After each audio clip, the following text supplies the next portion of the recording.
Youth Development and Sports Minister Kenson Kazame continues to harp on the importance of corporate and community involvement for the enhancement of sports in St. Lucia. The traditional secondary track and field sports meet, now the Island Champs, underwent a massive upgrade under Sports Minister Kazame. It was moved from its usual weekday to the weekend. Kazame, speaking at the second Island Champs on Sunday, March 17th in Vieux-Fort, stated that it's all about making it a national event.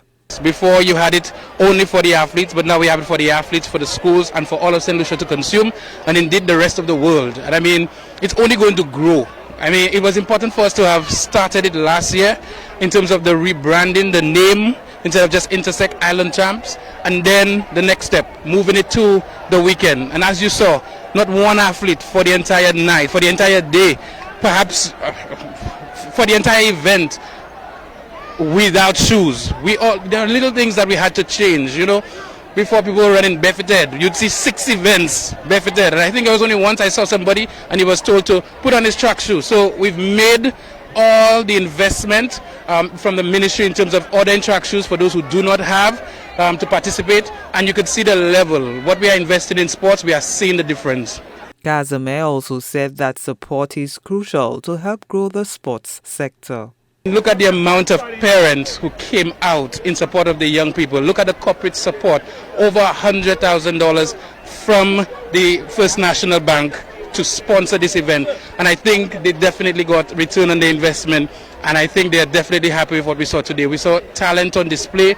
We saw so many people happy, just happy to be here. Of course, every now and then you see a little kerfuffle somewhere. You know, it happens, but generally, I think we all know the direction that we are moving in sport, and we're just asking everybody to get on board. We're asking for all the alumni associations to pretty much get involved in the track and field and the sport of the different schools, so you can be fit. That's how it's done in Jamaica, that's how it's done in the US, that's how it's done everywhere. And this is where we are going with sports development in St. Lucia. Acting Director of Sports Clive Jules noted some of the areas for improvement. Definitely in the actual technical aspect of it, the officiating, even in preparing the children for the races, we saw a lot of disqualification on the back end, especially in the relays. So we have a lot of lessons to learn from this. In the setting up as well, there's just the dynamics of the whole event.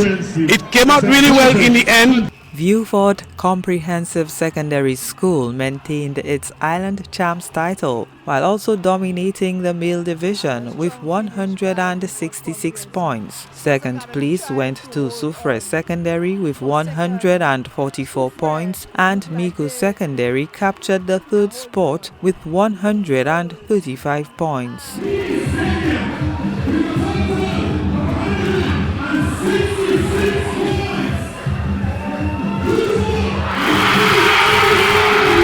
And Vieux-Fort Comprehensive. In the female division, St. Joseph's Convent successfully defended its title, winning the female division with 218 points. Vieux-Fort Secondary trailed behind in second with 179 points, and newcomers, the Sports Academy, placed third with 165 points. Gina Filippi, HDS News Force.